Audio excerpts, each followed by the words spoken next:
Mamukasei muri yeZimbabwe, tinokuchingamidzai zvekare kune chimwe chirongwa pano paZim Facebook Secrets and Confessions. Tadzoka nawo masecrets nemaconfession.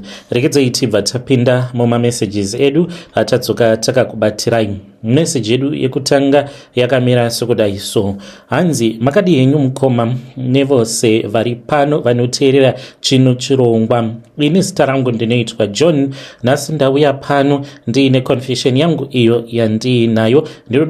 Ndinoda kureurura upenyu hwandiri kurarama ndiri mukati mahwo. Kwandinogara mukomanashi, ndinogara kune imwe nzvimbo yekuti vanhu vemuno havambofi vakafungidzira kuti ini ndiri wekuZimbabwe. Kunyange zvangu ndichigara upenyu huripo, because muno mutinoita zvema-armed robberies, tinotobhadharwa nevamwe vanhu vatori nemari uye tinotorova motikari dziya dzinotakura mari. Ndo basa randinoita muno. Pandakange ndichiri kumusha ndakange nditombori musoja. Apa ndine madecision maviri ekuti ndoramba ndigere muno ndichingotsikisa dzandinotsikisa kana kuti ndoenda kunorwa hondo ndiri kuUkraine, nekuti kumusha hakudzokereki. Kuno kwandiri ndiko kwatova kumusha kwangu. Ndakabatikana pazvakatanga kubuda vanhu vemuno vachiti vanoda kuti maforena ose ange achidzokera kuZimbabwe.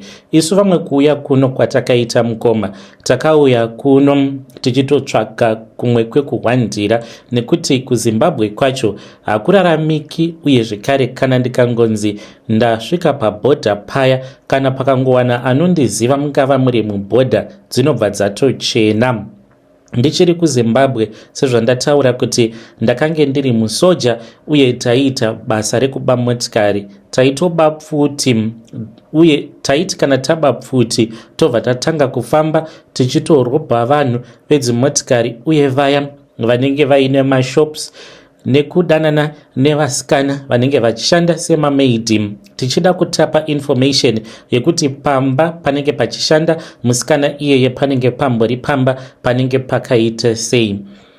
Ini kuti ndidzokere kumusha hakudzokereki. I want to go back to Zim, but ndinotya kusungwa. Therefore ndichafira muno muSouth Africa. Kana vakandipisa vachandipisa zvavo, kana kuti ndoenda ndonofira zvangu kuUkraine.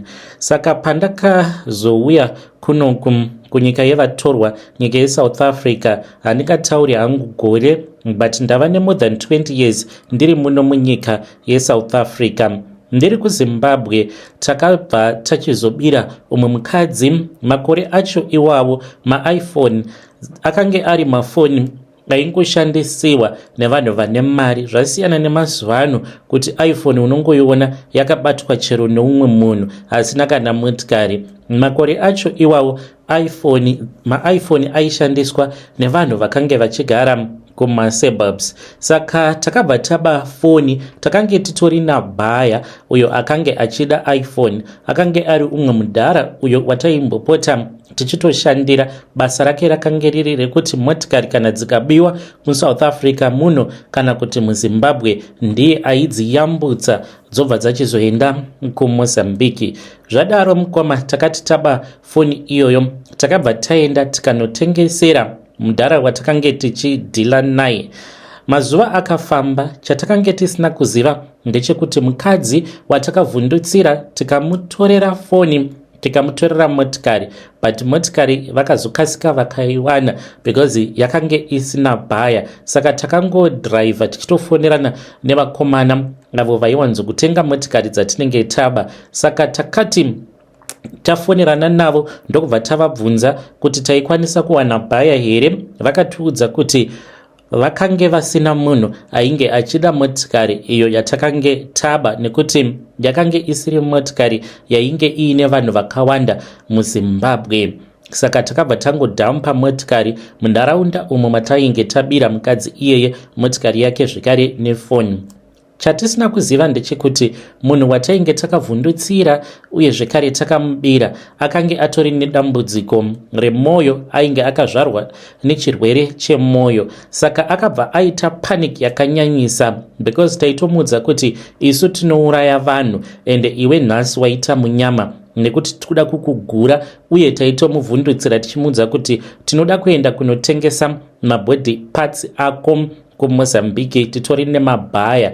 Tainge tisingadi kuti ange achizotitsvaka kana kuri kunzi ainge achazowanikwa nemapurisa achiti vanhu ava mabhinya vanoshanda nen'anga idzo dzinoita zvekutenga mabody parts. Mukadzi iyeye akazongodona ndokubva afa. Zvino takazotanga kutsvakwa nemapurisa. Mapurisa akati ava kutitsvaka vainge vasingangotitsvake chete, vainge vaine nyaya yekuti ndisu takange takamuuraya mukadzi iyeye.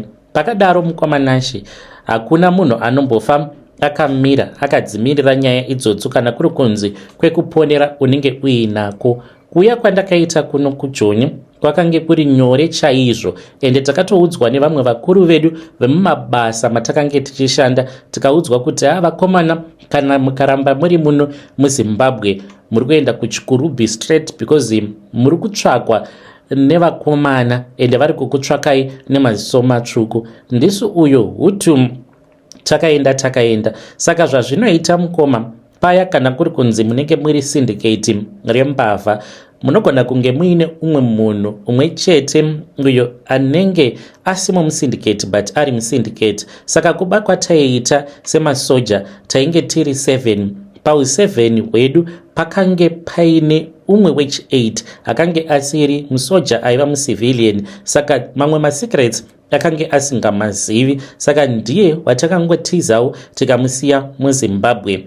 Ndiye akazosara achiripira mhosva dzedu dzose. Ndakasiya mukadzi nevana kuZimbabwe ikoko. Ndainge ndagara hangu nditori nemaproblems nemudzimai because akange achindihurira zvandakange ndichiziva, but ndainge ndisati ndamuudza kuti ndinozviziva kuti une chikomba. Aitodanana nemwana walandlord. Ndakange ndakatoronga kuti ndige ndichizova kidnapper. Kana ndava kidnapper ndaida kuvauraya ndobva ndaenda ndobva ndanovakanda mudhemu. Umwe noumwe ndakange ndichida kuti ndinge ndichimutakurisa saga rake remavhu. Mushure mekunge ndavaponda ndamutakurisa saga remavhu, ndobva ndamusunga, ndobva ndamukanda mudhemu kuitira kuti mutumbi wake usazombofa wakapapamara pamusoro pemvura kana kuzowanikwa zvekare. Zvainge zvakandirwadza, but ndine zvandaida kutanga ndambozadzikisa first ndisati ndazomuponda iye nechikomba chake. Saka vakaitawo lucky, handina kuzowana mukana wekuti ndinge ndichizovaponda ndokubva tachizotiza. Mumwe wedu wataiba naye akazosungwa, uye zvekare pane vamwe 3 vakazodzokera kumusha vachifungidzira kuti nyaya yainge yakapera. I think it's about 9 years ago or so. Vamwe vangu pavakasungwa vaitogara muno muJoburg, taiita basa rekubhomba ma-ATM tiri pamwe chete. Saka takati tabhomba ATM tapiwa mari dzedu. I think tainge takapiwa ma30 something thousand umwe neumwe mushure mekunge tarova chibasa ichocho. Saka 3 vaya vakabva vati vainge ngava kuda kumbodzokera kumusha kunoona vana. Vakati vari mubhodha ndokubva vatongoona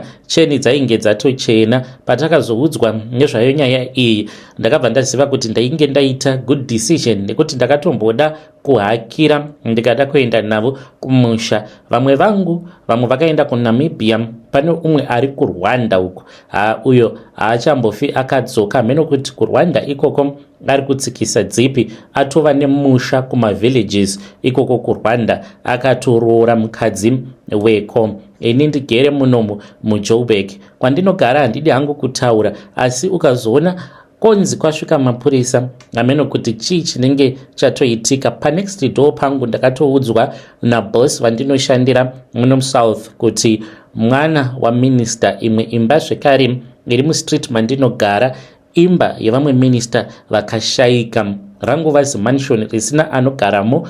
nekuda kwezvikonzero zvimwe zvandisingazivi. Saka ndiyo secret yangu yandiinayo mukoma, pakashata. Asi dai kwanga kuri kunzi ndaikwanisa kuita kana plastic surgery, ndochinjwa uso hwangu, kumushanda igona kudzokera ndikanogara zvangu.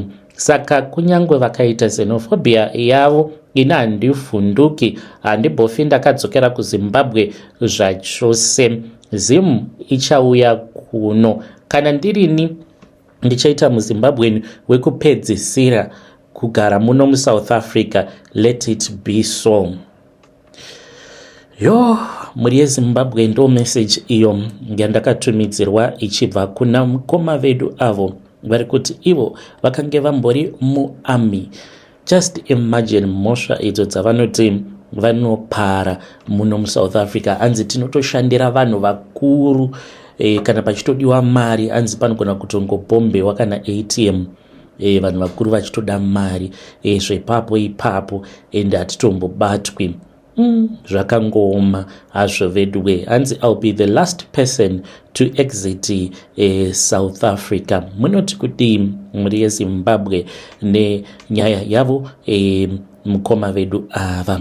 Ndekedzai tibva tenda panyedu inotevera. Nyedu inotevera yakamira sekudai so.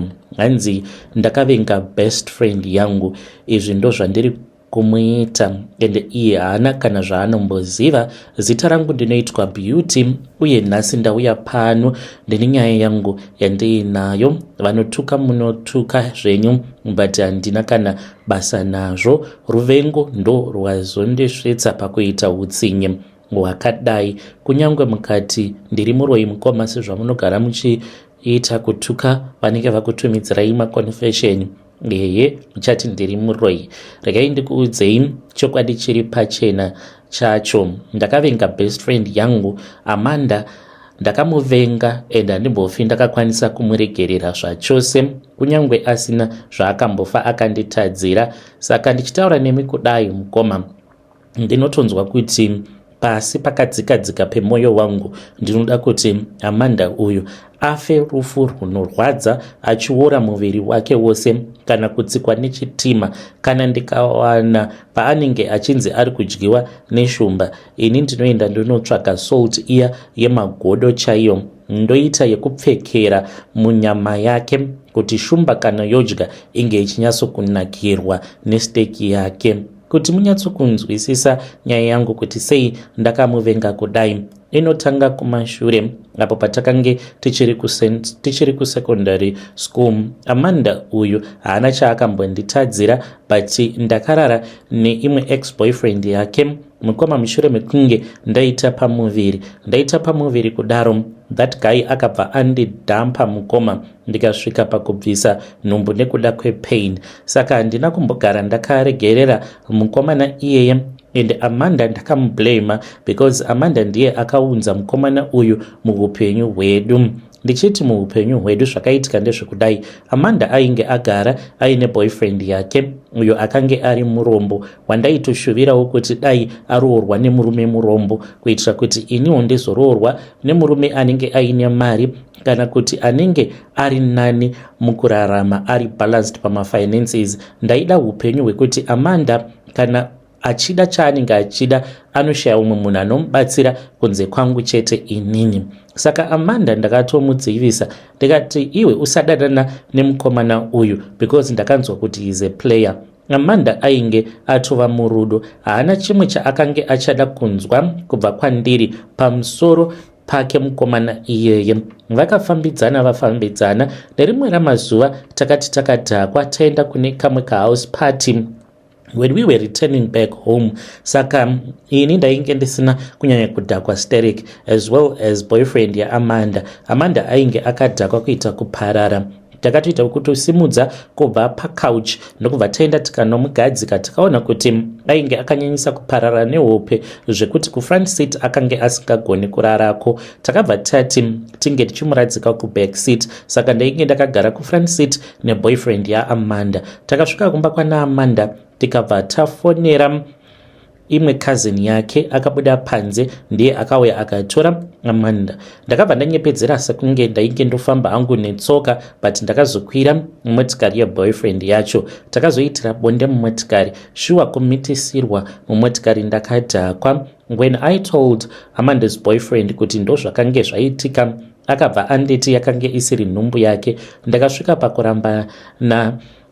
pakurambwa nomumwe mukomana mushure mekunge anzwa kuti ndainge ndiine pamuviri, mushure mekunge atanga kunotisa difference patakange tichisika bonde. Akabvunza vanhu vakuru, akaudzwa kuti musikana iyeye anogona kunge aine nhumbu. Akandimanikidza kuti ndinge ndichitora preg test ndisina kana kumbogara ndakafungidzira. Ndaenda kumba kwake for a sleep over. Ndakamboramba ndokubva ndaona kuti ndine nhumbu, ndikati ndeyako. Akazviziva kuti ndainge ndichimunyepera. Akandiramba zvakandirwadza mukoma to this very day. Handikwanise kumukanganwira mukomana iyeye zvekare. Saka ndakazotsvaka nzira dzekuti Amanda ange achizoramba nekurambwa neboyfriend yake uya wekundimitisa akange aine mari. Life continued. Chigumbu chakangoramba chiri mumwoyo mangu. Saka mushure mekunge ndazosangana neimwe mbinga yandakasangana nayo paJoina, mbinga iyi yakatongondi approacha neconfidence, ndo zvandakatongonakirwa nazvo. Saka ndakati ndatanga kutaura nayo mbinga iyoyo, akabva andiudza kuti zita rake akange achinzi Raymond. Saka akange achindida, saka achindida kudaro neniwo ndainge ndava kumuda. I was ready to be married by then. Ainditengera zvandakange ndichida, akange achida kuti ndige ndichizova mukadzi wake. Ndakatya zuva raakaenda neni kuBorodom.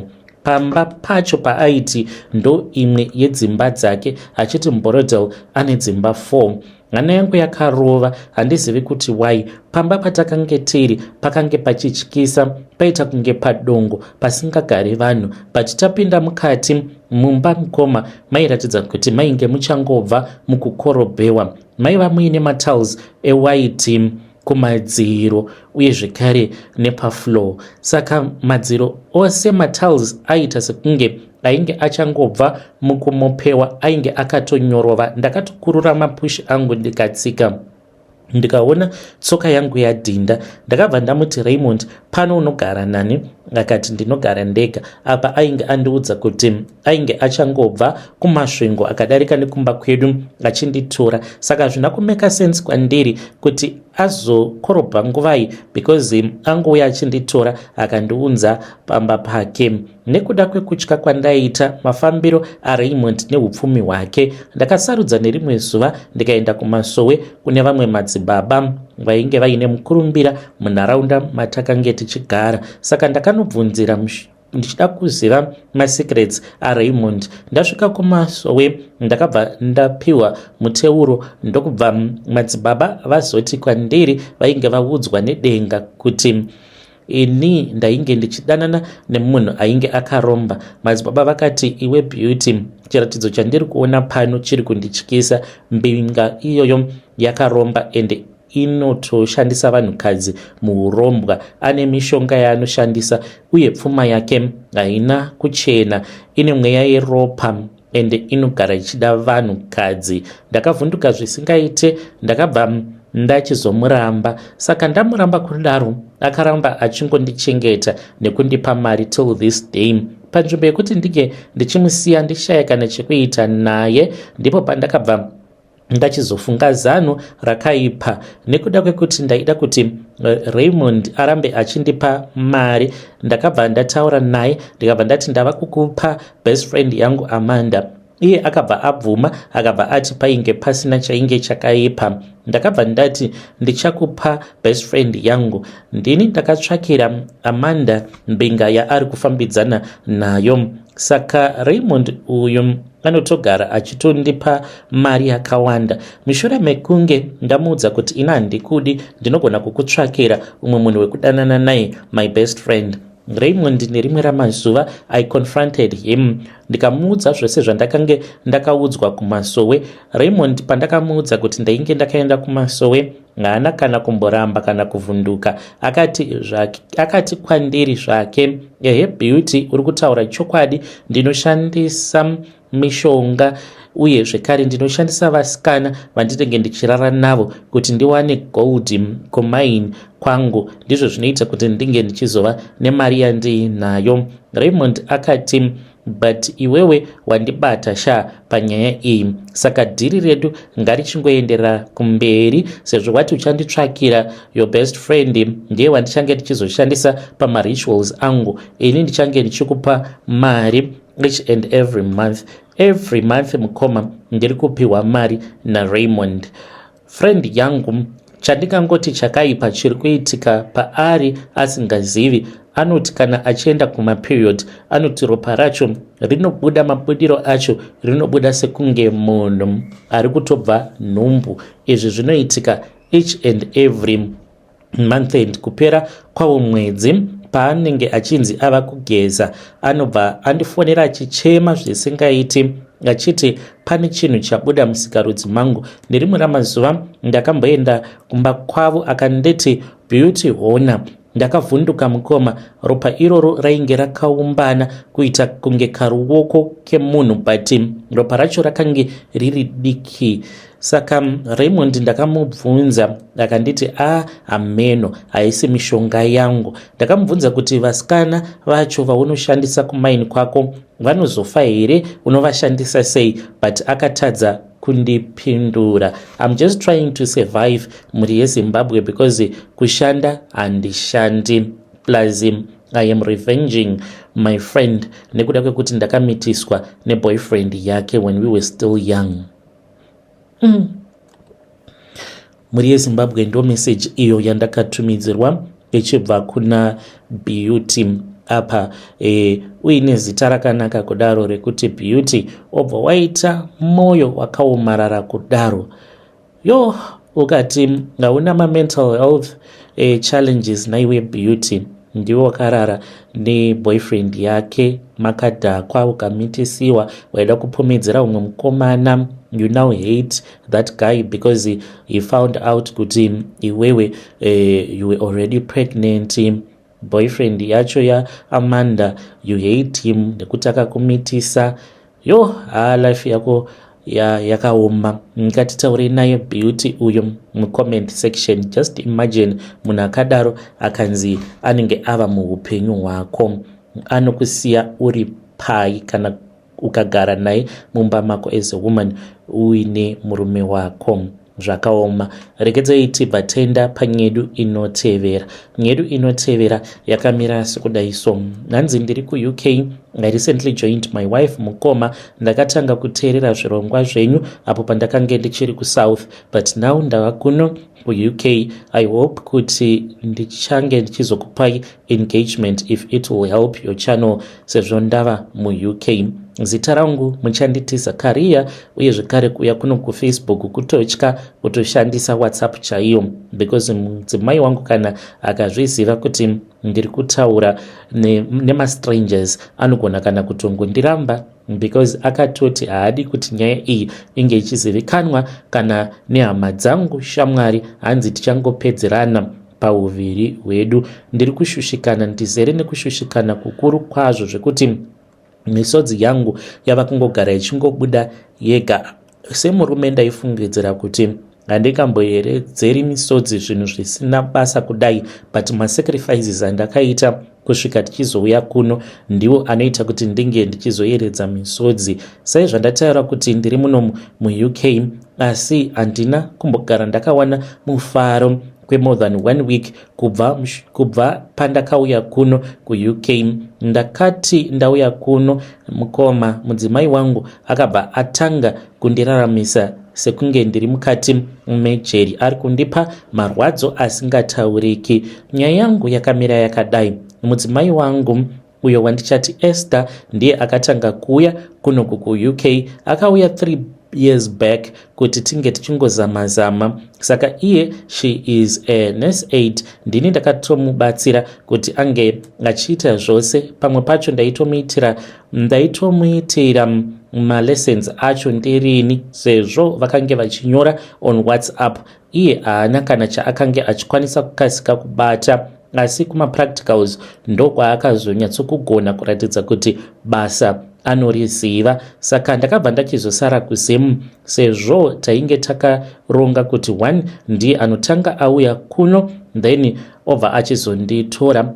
Takatoenda tikanochata kukoti. Mushure mekugadzirisa zvose akabva anditi chiuyai kuno. Ndakauya kuno ndichishandisa permit as a dependent rake, so I was really excited. Apa nekuda kwekunetsana kwatiri kuita richatoafekta zvinhu zvakawanda. Saka dambudziko riri mumarriage mangu rakakura kwazvo. Ndinodawo advice kubva kune vamwe varume vari mudiaspora kuti vakazvifambisawo sei, vari kugarawo sei nevakadzi vavo, especially vaya vavane ma10 kana kuti ma5 years and above vagere nevakadzi vavo kuno kumhiri kwemakungwa, because marriage yacho iri kurwadza. Saka zviri kuitika mukomana ndezvekudai, sezvandataura kuti ndakangoenjoya marriage muUK. First week kana romance yatakange tichiita yakange iri mhando yepamusoro. Saka ndakazotanga kuona tsika dzaEsther kuti dzainge dzashanduka. Munhu wekuti kana ari pafoni anoita sekunge anogara ega kusvika pakati peusiku anenge ari pafoni. Mapasswords efoni anochinjwa every day. Kunyange ukada kumemorize password inenge yatochinjwa by the time paanozorara. Zviya zvekuti unotora ruoko rwake womudzvanyisa pafingerprint unlock hazvitomboshandi, nekuti ashandisi face kana kuti fingerprint, anongoshandisa password chete. Nerimwe zuva ndakazowana mukana wekuvhura foni yake chinyararire. Zvandakaona mukati mefoni zvakandityisa mukoma. Ndakasangana ndikaona kuti mudzimai wangu ane madating apps akawanda akazara mufoni make, kusanganisira neapp iyo inozivikanwa nevanhu vose yeTinder. Saka haana kungogumira ipapo, ndakaona kuti ane Telegram ndikavhura neWhatsApp, but chakandishamisa mukoma ndechekuti akazara mumagrupu emapono kuTelegram nekuWhatsApp. Kumwe kwacho kuTelegram aitopota achitotaura neumwe uyo waaita naye mavideo calls, but mamessages anoratidza kuti vaitofonerana vose vari vaviri vasina kupfeka. Nekuda kwemessage yandakaona pachat yekuti ndanakirwa nebreast mikaka iyo bocha izvo. Saka anotumidzirana mamessages nevanhu vakasiyana-siyana vechirume. Vamwe vanotomutumidzira mafotos vasina kupfeka. Pandakasangana nazvo izvi handizivi kuti sei mudzimai wangu azongobatwa nemweya wehunzenza, isu tichiti Mwari vatiyambutsa kudai. Zviri kundirwadza mukomanashi. Chazondiudza pano mhinduro dzandiri kupiwa nemukadzi wandigere naye ndidzo dzava kundishaisa zororo. Nekuda kwekurwadziwa kukuru nemashura andakaona mumagroups nemadating apps aya, ndakatadza kuzvichengetedza mumwoyo. Ndakabva ndachizomumirira kusvika mangwana. Saka ndakabva ndamubvunza ndikati, Esther, chii chiri kuitika? Chii chauri kuita ichi? Ingawani tiri murume nemukadzi vakachata, inyaya dzei dzeTinder nemagroups ezvinyadzi pafoni pako? Mhinduro yandakapiwa naEsther mukoma yakandishamisa ikandirwadza zvokuti ndakasara ndisinganzwisisi. Ndakatadza kana kuzomupindura. After that akandibvisa chiri kumeso. Akangonditarisa mukoma, ndikatoona kuti matarisiro acho akandiita zviya zvokuti I don't care about you anymore. Akati pandiri, iwe Zakaria, usada kundisembura wazvinzwa, ndini ndakakubhadharira everything kuzosvika uchizouya kuno kuUK. Saka iye zvino uchadei futi kubva kwandiri? Go to hell kana usingachadi nezvangu. Kana uchiona zvisingakuitiri, tora twako udzokere kumusha. Go to hell man. Mashoko iwawo mukoma paakamataura, I thought kuti maybe ndini ndakakanganisa kunzwa, but akatoti go to hell kana usingachadi nezvangu. Then ndo pandakabva ndangosiyana nazvo. Ndatarisana nenhamo yakaoma kwazvo. Visa rangu nemapepa angu zvose zviri paari, sezvo ndiri dependent pavisa rake. izvi zvinoreva kuti kana akangofunga kuzivisa kune vehome office kuti haachagari neni ndinobva ndatongodzoserwa kuZimbabwe nekuti chandinganzi ndichagarira muno muuk panenge pasina, ndatongovawo nhapwa mumereji mangu. Iye zvino mukomana ndinongoswera ndichingochema, ndiri kunzwa machest pain, ndo zvimwe zviri kundivhundutsa izvozvo kuti maybe ndinogona kunge ndava kuda kutorohwa neheart attack because pain yandinombonzwa so muchipfuva mangu ndinoita sekunge ndiri kubayiwa netsono. Zvinogona kuti zvikandibata kwe2 minutes kuti ndike ndichizonzi ndatoita right. Zvandinoita mukoma, ndinobvisa shirt kana kupfeka vest ndobva ndarara, ndinenge ndakarara nedumbu. Kana ndikatanga kunzwa chando chichindipinda muchipfuva mangu, pain iya kubayiwa sekunge ndiri kubayiwa netsono zvinobva zvati dzimukei, ndobva ndaita right. But pandinozomukapo mukoma, ndinenge ndichiita sekunge munhu ane nhetemwa, ndinenge ndichiita kudedera ndisingagoni kana kubata anything. But ndinozoti maybe after about 45 or an hour ndo pandinozotanga kunzwa kuti ndava right, zvekuti pandichazonzi ndava kufanira kuti ndige ndichitanga kushanda handizivi kuti ndichawana basa rakaita sei, ndichashanda kupi chaizvo. Dzimwe nguva mukadzi wangu anogona kungobuda muroom, bedroom medu, otoenda onorara mune imwe room, and I know kuti anenge achitotaura nevamwe vanhu. Ndinoda kuti munge muchindibatsira, especially vana mukoma avo vakasouya kuno kuuk kudhara, kuti muri kuzvigonawo sei nekuti wangu mukadzi andikandisa mapfumo pasi. Ndochengetedza here visa over my health. Muri yeZimbabwe ndo message iyo yandakatumidzirwa ichibva kuna mukoma Shadi. Ngatitaurei navo mucomment section. Zvakangooma hazvo vedu we. Pakaipa apologies, ndandataura zita ravo rechokwadi. I will try to mute apo pandataura zita ravo rechokwadi mukoma vedu ava. So ndo nyaya yavo, but panotyisa ndeapo pavati hanzi ndinonzwa kubayiwa muchipfuva. Kana muchizivawo kuti zvinokonzereswa nei, if you are a doctor or a nurse, chii chingava chichikonzeresa kuti vanzwe kubayiwa muchipfuva, uye pavanozorara pafloor vakapindwa nechando vanobva vaita calm down. Zvakaoma. Dai maenda kuchipatara because chest haifanira kuti inge ichikurwadza saizvozvo. You need to go to the doctor mobva maona kuti dambudziko nderipi. Kana mukaona zvichinyanya kurema stereki, chimbodzokai kumusha. Musakanzura muchato, chimbodzokai kumusha mombozorora, then you return back to work ikoko kuuk. Zvakaoma. Vadiwa vateereri, ndo mamessages andakandakakubatirai. Ngatisanganei zvekare mune zvimwe zvirongwa zvinotevera.